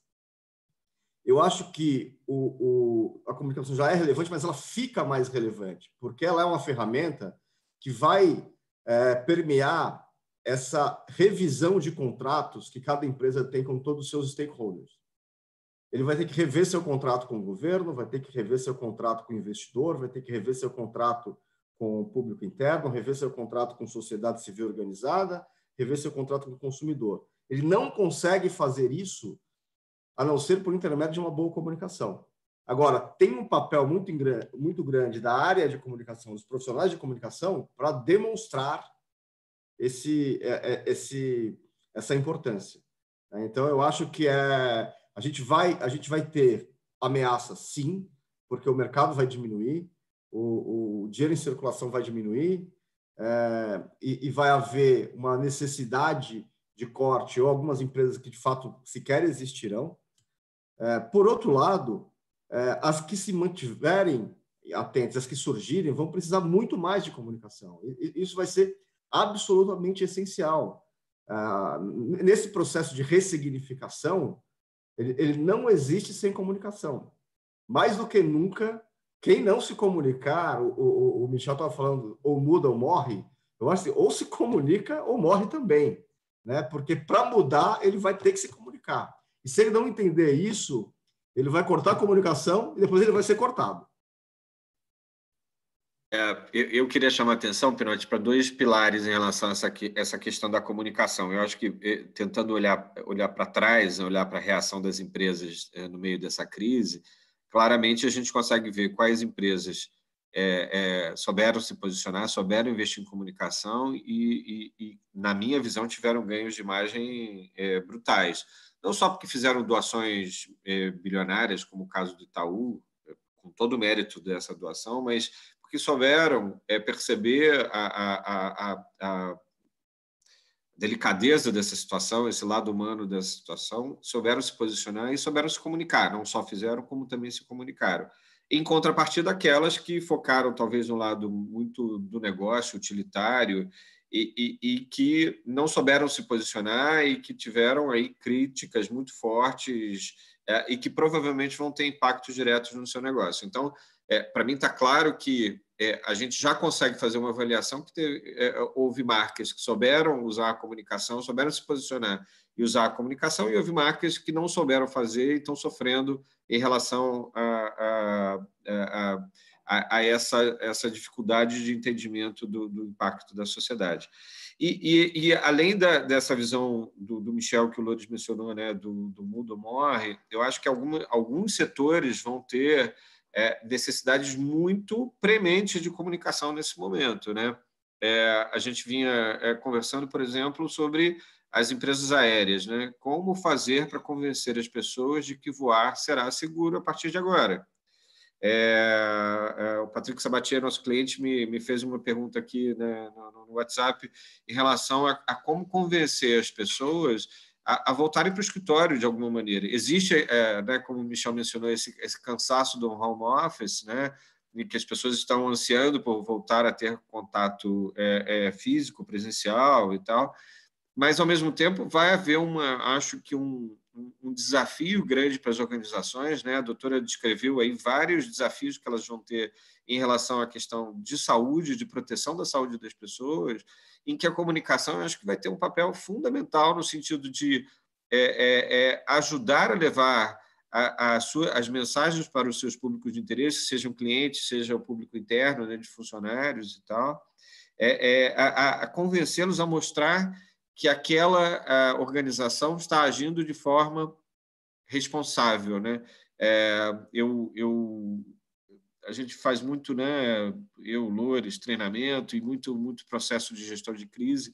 E para mim está claro que num momento de crise, a palavra-chave para o posicionamento de qualquer organização é respeito. Quando a gente consegue transmitir para a sociedade, para os nossos públicos-alvos, que a gente está agindo de forma respeitosa, né? Que a gente entendeu a dinâmica do problema, a gente entendeu a importância daquela questão, e a gente está agindo de forma respeitosa em relação àqueles pontos, isso para mim, é chave no processo de comunicação e de saída do processo de crise. Então, acho que a comunicação vai ser estratégica para todas as organizações nesse momento, para mostrar para os seus públicos de interesse, seja o público externo, cliente, seja o público interno, né, colaboradores, etc., que ela está agindo de forma respeitosa, que ela está agindo no melhor interesse da preservação da saúde das pessoas, seja para colocar essas pessoas dentro de um avião a partir de agora, né, ou para fazer as pessoas voltarem para os seus postos de trabalho, né? Porque em alguns casos elas vão ter que voltar, né? A gente não vai poder continuar nessa vida de home office para sempre, né? Ou pelo menos não inteiramente, né? Então, a minha visão é de que a comunicação nessa crise já se provou relevante e vai ter um papel fundamental agora como estratégia de saída dela, né? Deixa eu só fazer um adendo. Pode ir. Não, é rapidinho, juro. Porque eu mega concordo com o Flávio. Eu brinco que quem tem algum dinheirinho sobrando tem que gastar em comunicação agora. Inclusive nós, tá? Aqui também, PFs, né? Nós precisamos disso. Por quê? Porque na medida que a gente não tem mais contato e você vira a imagem que as pessoas têm de você, é a hora que você tem que comunicar e construir uma marca. E nós também, PFs também, todos nós precisaremos disso. Eu acho que um exemplo claro agora, que eu acho que é super interessante, é o caso de Magazine Luiza, que fez uma transformação muito grande há muito tempo nessa digitalização, mas também construiu a imagem da Luiza Trajano como uma PF que é a cara da marca e que é uma marca. E agora está conseguindo sair da crise aí com uma velocidade não só de reputação, mas também de ação dentro do seu negócio maravilhosa. Então, eu concordo, eu acho que a comunicação é a saída nesse mundo desmaterializado. Só para realmente contribuir com uma coisa pequena, que é a coerência que se leva daqui para depois. Né? Então, eu falava da reputação, mas vai vir aquela célebre frase: eu sei o que você fez no verão passado, eu sei o que você fez na quarentena. Agora, o Flávio falou isso no início, né? A questão do brainwashing ou covid-washing, ou se você vai virar um covidiota depois, né? Porque você vai ter se aproveitado disso. Então, vai ter que fazer um phase-in, phase-out, porque você também não vai poder ser o mesmo cara que está aqui fazendo doações humanitárias, né? Assim como vai ter que descobrir esse lugar do lado de lá. Isso é comunicação na veia, conversando com saúde, conversando com antropologia, conversando com dados. É isso aí, e eu acho que isso, né, Riso, resume um pouco o propósito dessa call aqui, dessa live, que tá tudo junto e misturado a partir de agora, tem cada vez menos limites entre uma coisa e outra, né?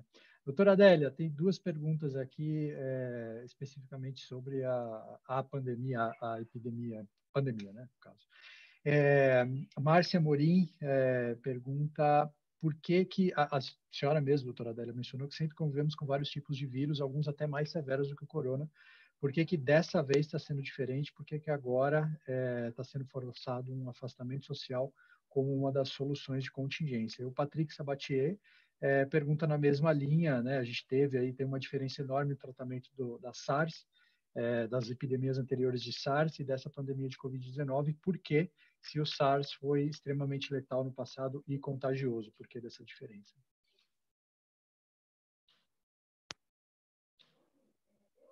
Essa é uma ótima pergunta, porque a gente compreende que é uma dinâmica de relações. Eu vou começar fazendo uma analogia para a gente poder entender bastante. Quando a gente entra num território novo, e seres humanos, né? E a gente olha para aquele território, entende a ecologia dele e faz um extrativismo ali, uma utilização do ambiente conservando ao mesmo tempo, né? A gente vive ali quanto tempo integrado àquele ambiente? Maravilha, usufruindo daquilo, maravilha. Agora a gente chega no ambiente, corta todas as árvores, põe fogo no resto que ficar, deixa a terra nua, coloca ali uma monocultura, ou coloca ali não sei nem o quê, ou vai extrair mineral e poluir. A gente destrói o ambiente, dali a alguns anos não serve para mais nada, é terra arrasada, a gente tem que ir embora, ou se esgotar da capacidade de sair dali, a gente vai morrer de fome, vai morrer de necessidade naquele lugar. Não tem diferença para os outros organismos. O sucesso de um micro-organismo, de um novo organismo, vai depender em como ele se adapta. O SARS e o MERS, que é um outro tipo, são outros coronavírus que fizeram estragos. O que acontece com eles? A letalidade é maior, ou seja, cada número de pessoas que fica doente, o tanto que morre é maior e mais rápido e mais agressivo. Eles não estavam adaptados ao nosso corpo para cuidar dele e para vir assim, escondido, assim, despercebidamente, entrar, se multiplicar, fazer o que eles foram mandados fazer, né? Crescer e multiplicar, e todos nós recebemos essa ordem genética. Então, para eles fazerem isso, na SARS, morria muito rápido, ficava grave muito rápido, a pessoa perdia a mobilidade, porque ficava doente. Na MERS, pior ainda, mais agressivo ainda. Outros vírus, ebola, a mesma coisa, a pessoa fica tão doente, tão grave, quando ela começa a ficar doente e a transmitir, ela já fica grave tão rápido que ela não consegue fazer essa coisa da transmissão e a potencialização. O vírus que a gente está vendo agora, ele é altamente adaptado, justamente por causa disso. Ele só causa doença grave mesmo porque algumas pessoas têm um processo inflamatório interno, elas já estão doentes, eles têm alguma disruptura no processo da relação do sistema de defesa deles, que dá um tilt e provoca vários agravos a mais no nosso organismo, até do que o próprio vírus. Então, ele chega num lugar que ele não consegue manter esse equilíbrio entre se multiplicar sem estragar o ambiente novo no qual ele chegou. Daí que acontece. Como esse vírus novo ele está muito adaptado, ele consegue manter numa pessoa que está altamente móvel, e aí que ele consegue se transmitir. Essa é a grande diferença.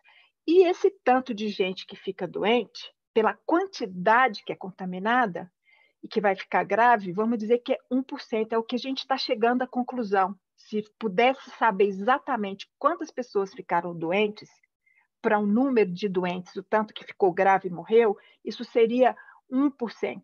Mas 1% de 8 bilhões, 9 bilhões, é muita coisa. E é muito rápido a transmissão. Uma pessoa que se contamina com o vírus hoje, ela já pode ficar disseminando a partir de amanhã. É uma capacidade de multiplicação muito rápida. Então, em 1 ou 2 dias, aquela pessoa já está transmitindo. Para outros vírus, isso às vezes demora 3 semanas para acontecer. E aí diminui a intensidade essa coisa de um pico de transmissão como a gente tem com esse vírus. Daí a gente volta, né, por conhecer isso, nos ajuda a compreender o que a gente pode fazer para combater, né? É a questão da aglomeração. Como que a gente vai fazer para evitar dar oportunidade disso acontecer? Por isso, a questão de manter o distanciamento, de ter o cuidado, a máscara que não deixa tantos vírus sair para fora, para o ambiente, reduz, né? Não elimina, mas reduz. A higiene para evitar que ele se propague, a higiene das mãos, a higiene com o ambiente, e a questão do home office. Todo mundo quer voltar para o escritório. Tá bom, gente, a gente pode voltar, mas não precisa ser todo mundo. A gente pode alternar turnos, a gente tem tanta coisa que pode ser feita para a gente ter uma volta, e essa volta não levar à aglomeração. Tem tanta solução. Eu não quero só ficar em home office. Podemos alternar. É que nós não estamos fazendo home office. Nós estamos fazendo confinamento office, porque a gente só pode ficar no home office. A gente está no home office com as crianças correndo atrás, com ter que levantar e fazer uma comida enquanto está trabalhando. Isso não é home office. Gente, não tomem como referência o que está acontecendo hoje com o que pode ser. Pode ser muito mais prazeroso trabalhar em casa, porque há muitos anos que eu faço isso, pode ser muito mais prazeroso e a gente vai conseguir combinar isso com a dinâmica desse vírus que está adaptado. A gente vai se adaptar a ele. Já estamos nos adaptando. É possível. Obrigado, doutora. A gente vai se encaminhando para o final, a gente deve ter tempo aí para fazer mais umas 2 ou 3 perguntas. A Rafaela Brito menciona aqui que o The New York Times e National Geographic trouxeram artigos há poucos dias ponderando-se ao fim do open space nos escritórios. Então, diante de toda essa questão do convívio com o vírus, as empresas vão precisar olhar para os seus espaços físicos e fazer o exercício da porta para dentro, para além da comunicação externa, né, também com o público interno. Então, deixo a pergunta aberta. O que vocês pensam sobre isso? Ela coloca aqui.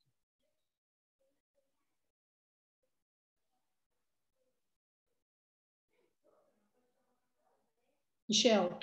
Michel. Quer endereçar essa, Michel? Acho que Michel e a doutora são os especialistas, podiam responder para a gente. Sim. Não, eu acho que, eu brinco sempre, eu concordo com a doutora, eu acho que a gente não vai morrer dentro de casa, não. A gente vai se adaptar. Mas daqui para frente, eu acho que vai ser uma grande mescla entre casa e trabalho, que é isso mais ou menos que todo mundo vai querer. Eu brinco que é igual o Titanic quando estava afundando, vai ter menos bote. Então, vai ter menos estações de trabalho dentro das empresas, e elas vão precisar, o gestor vai precisar manejar a sua equipe dentro dos lugares que ele tem.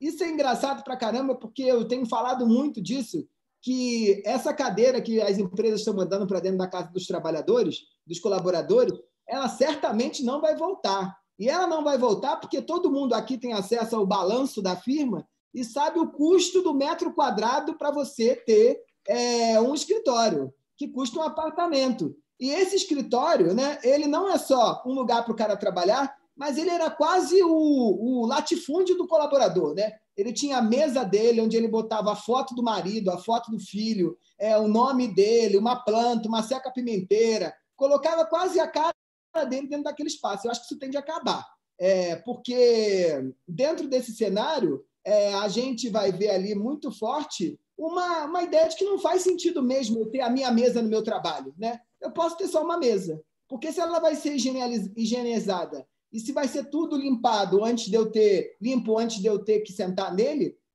quanto menos coisa eu tiver, melhor para o processo de abrir mão desse vírus. Eu tenho certeza que toda vez que todo mundo aqui ou mudou de emprego ou foi mandado embora, o desespero que era dar conta de levar aquilo tudo que você acumulou dentro das gavetas ou na tua mesa, que era o teu latifúndio para outro lugar, que podia ser tua casa ou outro emprego. Isso vai acabar, né? Isso vai acabar. E aí, o Open Space, eu acho que ele também vai ganhar um outro sentido. Gente, essas reuniões que inventaram aí há 2 meses atrás, que ninguém aguentava mais, de coleções de post-it, botava todo mundo junto, cola post-it, cola post-it, cola post-it. Isso não vai ter essa dimensão que tinha. Todo mundo junto, cola post-it 5 dias, 4 dias, Google sei lá o quê. Isso não vai ter essa dimensão. A gente vai se encontrar, do meu ponto de vista, quando precisa se encontrar. Não vai ser essa loucura que precisamos... E é engraçado ver que isso já vinha mudando também, né? Por isso que eu digo que esse vírus ele acelera processos de transformação que já estavam postos. A gente já vinha falando que esse escritório totalmente aberto era ruim para a concentração. Eu não sei vocês, mas eu várias vezes escutei da minha equipe, e eu mesmo, quando tinha que fazer um trabalho mesmo, sério, com pouco tempo, eu ficava em casa. E eu ficava em casa porque aquela movimentação de gente me perguntando coisa, de gente batendo em mim, de gente me mandando mensagem, e-mail, não me deixava produzir.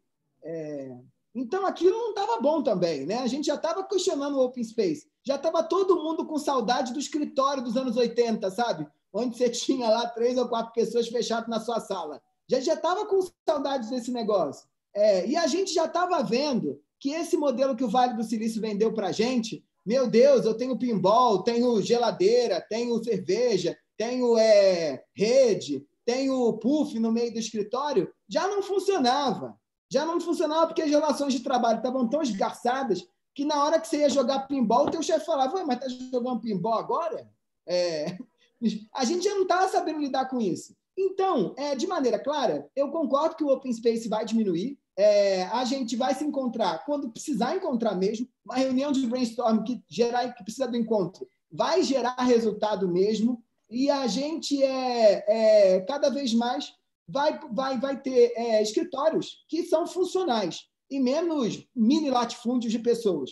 Aquela coisa, eu acho que se tem um cenário que está difícil, eu nem sei se tem alguém aqui acompanhando a gente, é o de mercado de prédios corporativos. Esse eu acho que vai viver dias difíceis, tá? Porque não vai fazer sentido uma grande empresa ter 5 andares de escritório, 5 andares de sala de reunião, e você precisa quase se esfaquear para conseguir uma sala de reunião com o seu cliente. Isso não vai fazer sentido, né? Talvez a gente vai precisar só de 1 andar de escritório, sei lá, ou 2, e 1 de sala de reunião, para aquelas reuniões que são muito importantes. Então, os prédios corporativos e os fundos de investimento que atendem, né, porque boa parte deles eram gerenciados por fundos de investimento, vão viver dias difíceis porque o latifúndio do colaborador, a sala do gestor, do sócio da empresa, que tinha 200 metros quadrados, com cadeira, cama, máquina de café, eu acho que isso vai mudar e vai perder essa importância que tinha. Eu vou colocar uma última pergunta para a gente encerrar. A gente já está há quase 1h30 falando, meia hora além do tempo. O tema é muito interessante, de fato, é fundamental, na verdade. E relembrando aí o que o Ale Loures falou, a gente está aqui à disposição para conversar e para ajudar todos que precisem aí de algum auxílio em relação a isso.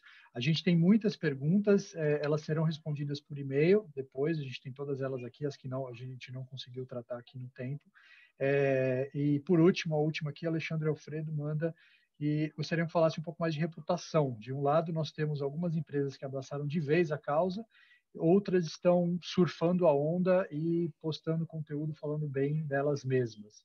A gente vê que tem muita quantidade, mas pouca qualidade. O que as marcas ainda precisam atender? Eu abro para todos, Michel pode falar sobre isso, Loures também, Marcos. É um pouco a nossa área de atuação aí também, né? Se vocês quiserem se posicionar, por favor. Essa área de atuação, embora você não me mencionou... Desculpa, doutora. Não, por que eu quero entrar até um pouquinho antes? Porque isso aí do que está fazendo, do que está falando, influencia demais assim, o trabalhador, a pessoa que está trabalhando ali, ela está enxergando, ela está lá dentro, ela está vendo. E ela vai vestir a camisa que ela está se sentindo protegida e está vendo que há uma proteção para o coletivo. Agora não basta mais você se cuidar, você tem que mostrar que você está cuidando do outro também. Porque esse paradigma dessa doença, eu só me protejo se eu proteger o outro. A máscara, o símbolo dessa proteção, ela só serve para proteger o outro, ela não serve para proteger a gente. É o paradigma disso, eu tenho que cuidar do outro para cuidar da gente também. Então, essa mensagem, ela não é só falar e tem que fazer, é para cuidar do outro. E eu espero que a gente possa responder realmente as mensagens por e-mail, porque tem possibilidade da gente até manter ambientes fechados, desde que a gente cuide da circulação do ar, o cuidado com o ar. Não dá para ter ar viciado, nem circulação interna que não abre. É possível a gente ainda manter nossos encontros pessoais, desde que a gente saiba como fazer isso, cuidando um do outro. E aí vem essa comunicação das marcas para dentro e para fora. Obrigado pela oportunidade de falar um pouquinho mais sobre isso. Eu concordo muito com o que a doutora Adélia falou, porque eu acho que produtos e serviços não são mais só produtos e serviços em si, né? O consumidor vai se perguntar não o que essa marca pode fazer por mim, ou o que esse produto pode fazer por mim, mas o que ele está fazendo para o todo, né? E isso já está muito presente na comunicação. Eu concordo com a premissa da pergunta, que tem muita gente comunicando isso, esse é um território super explorado, mas ele não é necessariamente super explorado na ação. Então, eu acho que o diferencial vai estar justamente aí. É o fim da questão do storytelling e é a consagração do story doing. Olha, eu vou contar aquilo que eu de fato faço e posso demonstrar, não simplesmente uma historinha bonita que eu criei e vou colocar no mercado. Então, as marcas têm que se preocuparem em fazer.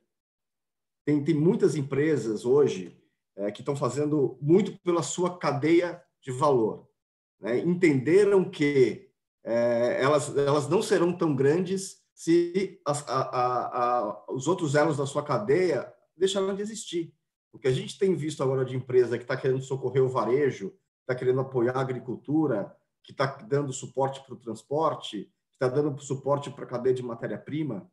Por que isso? Porque elas estão nesse ecossistema e elas têm que fazer por ele, senão elas deixam de existir. Que é o conceito de sustentabilidade, que muita gente acha que confunde com assistencialismo ou simplesmente com ação social. É uma empresa que pode criar valor econômico, valor ambiental e valor social concomitante, né? E com governança, né? Então, as empresas, para existirem, elas vão ter que olhar para fora e vão ter que cuidar para que toda a cadeia de valor funcione bem, né? Isso aí é sustentabilidade no estrito senso, né? Não é sem marketagem, tem que ser a coisa real, verdadeira e demonstrada. E aí isso vai ter reputação. Outra coisa de reputação é que eu acho que reputação vai estar muito colada com engajamento.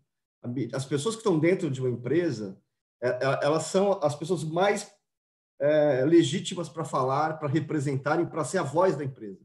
A empresa que conseguir se comunicar pela voz da sua gente e fazer isso de forma autêntica, ela vai ter um diferencial de reputação muito grande.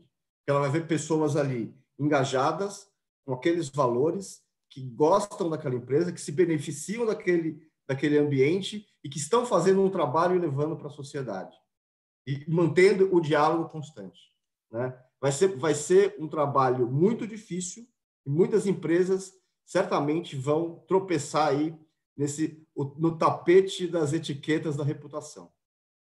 Até porque, né, Loures, o risco desse, né, a gente está fazendo esse trocadilho do Covid washing é grande, né? A gente já viu marcas aí que tropeçaram nessas questões, né, por tentar fazer campanhas que realmente não refletiam uma realidade, não refletiam uma prática que a sociedade valorizasse. Basta ver o caso da Osklen aí, né? Todos devem ter visto, né? Uma empresa que começou a vender máscaras por R$147, e isso provocou uma reação grande nas redes, né? Depois as respostas deles também não foram bem colocadas e eles tiveram que tirar todos esse produto, né, de venda, apagaram posts, aquelas cagadas, né, de gestão de crise às vezes mal feitas. Acho que ficou claro. Então, esse é um exemplo. Acho que é uma super marca, né? Acho que obviamente vai sobreviver e vai continuar sendo essa marca bacana que ela é, mas o risco do Covid washing, o risco da gente errar a mão na comunicação e acabar sendo desmascarado é muito alto. Quer dizer, nesse momento de redes sociais e de ativismo forte da sociedade, como eu falei no início da nossa conversa, o risco de você ser desmascarado rapidamente é muito alto, né? Muito bem, eu vou abrir então para as considerações finais dos nossos palestrantes de hoje. Então, Marcos, doutora, Michel, Riso, convido vocês aí para a gente fazer o encerramento. Quer começar, Riso? Você está no mudo. A gente não tinha falado dessa frase ainda hoje aqui. Então não tinha. É a gafe mais cometida, a frase mais repetida de toda a quarentena, né? Não, eu queria só agradecer muito de estar na companhia das pessoas que estiveram aqui, né? Nos vendo, nos ouvindo, mandando perguntas, interagindo aí dentro desse processo tão bem descrito aí, tanto pela doutora quanto pelo Michel. E só reforçar essa ideia de que reputação efetivamente é algo que vai com a gente para lá, mas ela também se ressignifica, né? A gente tem na FSB um projeto que chama Projeto Regresso, que pega esse pilar de saúde, o pilar de comunicação e o pilar de antropologia de comportamento para aprender junto com os nossos clientes a pousar com esse boy do lado de lá, de uma maneira em que você não seja, como eu falei, o covidiota, ou que você não faça com que as pessoas te entendam de uma maneira diferente. Só para finalizar, eu acho que toda vez que a gente entra muito em crise com os clientes, né? É uma especialidade aí da casa. A gente sempre fala, primeiro você precisa deter um pouco a ansiedade do cliente, principalmente em tempo de redes sociais. Ele recebeu um print, o CEO recebeu um print por WhatsApp, ele acha que o mundo inteiro tá falando disso. Essa é uma situação. A outra é você fazer com que a marca entenda que arrogância não é uma palavra mais possível. Arrogância é viscoso. Hoje, ela já não... como o Michel falou, o vírus acelerou alguns processos que já vinham. As pessoas já não queriam mais marcas arrogantes. Do outro lado de lá, não é que elas têm que ser humildes no sentido do oposto. Elas têm que ser próximas, juntas, participativas, conversar no mesmo patamar na horizontal. Muito obrigada, foi um prazer demais estar aqui com vocês. Aprendi a beça com essas falas dos nossos convidados. Michel? Estava mudo. Eu quero agradecer demais também a esse debate, a FSB pelo convite, e também a todos os participantes. Foi um prazer muito grande trocar. Eu acho que daqui para frente, reputação e comunicação vão ser 2 pilares fundamentais dessa reinvenção. Eu não tenho a menor dúvida, porque a gente cada vez mais vai ser aquilo que a gente fala que é, e menos aquilo que a gente acha que é. Então, nesse momento, pensar estrategicamente que storytelling é esse que você está gerando sobre você é ponto fundamental. E isso a gente só consegue fazer abrindo mão da arrogância. Uma vez... eu, como antropólogo, adoro líderes indígenas, e o Ailton Krenak, que tem um livro maravilhoso, São Ideias para Adiar o Fim do Mundo, perguntaram para ele se ele estava muito, muito preocupado com a ofensiva sobre a Amazônia. E ele disse, olha, eu estou muito preocupado com os brancos, porque nós, índios, já resistimos a isso há muito tempo. Nesse momento, eu acho que a gente precisa que as grandes empresas entendam que nós, PFs aqui, de alguma maneira ou de outra, vamos nos adaptar a isso. Agora, os grandes, que muitas das vezes acreditaram naquilo que eram, sem olhar com muito cuidado, para si e para o mundo, e vão ter que entender que o jogo mudou e as velhas fórmulas não vão funcionar mais. Então, lançar alguma coisa só porque está na moda não funciona mais, ostentar um privilégio só porque você já está imunizado, teoricamente, para dar festa em casa, não vai funcionar mais. Ostentar sua casa maravilhosa também não vai funcionar mais. Então, nesse momento, a gente precisa saber que história que a gente conta sobre a gente mesmo, e comunicação tem um papel fundamental nisso. Doutora, quer fazer um encerramento? Olha, muito obrigada por me permitir fazer parte dessa elevação da conversa, né? É um prazer enorme poder contribuir de alguma forma e compartilhar o conhecimento de 30 anos, fora a faculdade antes. E eu quero dizer para as pessoas que fizeram perguntas que o mais importante não são as respostas. As perguntas são muito importantes porque elas abrem as possibilidades. Eu quero agradecer as perguntas que foram feitas. Nem sempre as respostas respondem às perguntas, então elas continuam abertas, a gente continua procurando como desenvolver, e as perguntas levam a outras mais aprofundadas. E esse é o novo aprender. Essa é o aprendizado por metodologia ativa, onde a gente busca respostas para as nossas perguntas. E essas perguntas são motivadas a partir do compartilhamento de conhecimentos prévios. É o que a gente está fazendo aqui. Eu espero que a gente saia com muito mais perguntas de cada encontro que a gente fizer, porque elas vão abrir um novo entendimento do mundo que a gente tem. Eu queria pedir para cada um também tentar olhar para si com carinho e com cuidado. Cuidar de si. A gente está precisando desse cuidado agora. E a gente precisa olhar para o outro também com compaixão e empatia. E saber que cada um de nós está vivendo um momento muito único e muito difícil. Ter cuidado com a saúde mental de todos. A gente precisa sentir mais alegria, a gente precisa se olhar também com vontade de reviver a alegria. E a gente vai encontrar alegria em cada coisa e cada detalhe pequeno, em todo lugar que a gente olhar. É a mensagem que eu queria deixar nesse final de debate. Obrigada. Obrigado, doutora. E nós também agradecemos, né, Marcos? A gente fica muito feliz de poder receber a todos aí e continuamos à disposição, né? Quer fazer um encerramento, Marcos? Você tá Quero não só agradecer a presença de todos, foi ótimo. Ontem a gente falava aqui com o Nizam e conversávamos, e ele falou assim, olha, vocês vão ter que ouvir muito antropólogos, sociólogos, muito infectologistas, e eu estou pensando não só em ouvir, eu acho que a gente tinha que ter no nosso time gente com essa experiência, viu? Porque já que o vírus veio para conviver com a gente, para viver com a gente, já que os nossos hábitos vão mudar, a gente precisa refletir sobre isso e conversar. O ser humano, na essência, é egoísta, a gente sempre pensa, eu acho que a gente está usando mais a máscara para se proteger, não para proteger o outro, mas porque a essência do ser humano é essa, egoísta, mas no momento em que você vê um momento desse onde a gente é emparedado por um vírus, né, que a gente não consegue, de fato, entender como lidar com isso, aí uns querem voltar ao trabalho, outros não, outros precisam trabalhar, a gente fica numa situação que caminho tomar, e aí o exemplo é como dirigir numa neblina, onde você não pode parar o carro, mas você tem que continuar, mas não na velocidade que vinha, e esse lockdown nosso assim faz a gente refletir sobre a gente mesmo.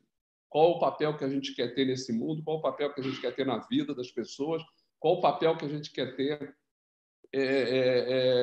nesse mundo que a gente está vivendo por um período de 80 anos, por um período de 70 anos? E outra coisa, o impacto que esse vírus está trazendo quando a gente fala de diversidade, ontem a gente conversava sobre isso, em pessoas de mais idade, qual o cuidado que nós estamos tendo pelos nossos idosos, né? Pessoas que estão muito mais suscetíveis ao vírus. Nós, graças a Deus, temos saúde, estamos melhores. Né? Claro que o vírus ataca também gente com menos idade, mas as pessoas de mais idade, mais frágeis, estão sofrendo. Então, de que fato a gente pode estar fazendo isso? Via esse movimento da solidariedade humana, nunca a gente está fazendo tanta doação, e acho legal, mas, por um outro lado, eu vejo assim, caramba, às vezes parece uma inveja solidária. Se um deu 10, eu quero dar 15, eu quero dar 20, uma coisa estranha isso. Então, a gente tem que fazer muita reflexão nesse confinamento, que não é um home office, um confinamento, para refletir sobre a gente mesmo, o que a gente quer ser, como a gente vai se colocar nesse mundo que a gente está vivendo, as nossas relações de trabalho, as nossas relações com todos nós. Então, agradeço a vocês demais, foi um debate muito rico, parabéns ao Pinote que organizou isso, obrigado à doutora Adélia pela presença, ao Michel. Eu acho que a gente vai ter que falar muito mais com vocês aí daqui para frente. Obrigado a meus sócios também, o Loures, o Flávio e a Riso aí. Obrigado, Marcos. Bom, hoje a gente teve mais de 300 pessoas acompanhando o debate aqui, o que mostra a importância do tema e o interesse que isso desperta. E como a doutora falou, o que é importante são as perguntas. A gente sabe que todo mundo tem muitas perguntas e a gente está aqui à disposição para responder a todas elas aí nas próximas horas, dias, semanas, porque, como ficou bastante claro aqui, a gente vai conviver com esse novo ser vivo aí na face da Terra durante muito tempo ainda. Agradecemos a todos, ficamos à disposição e até a próxima, pessoal. Muito obrigado, viu? Até logo.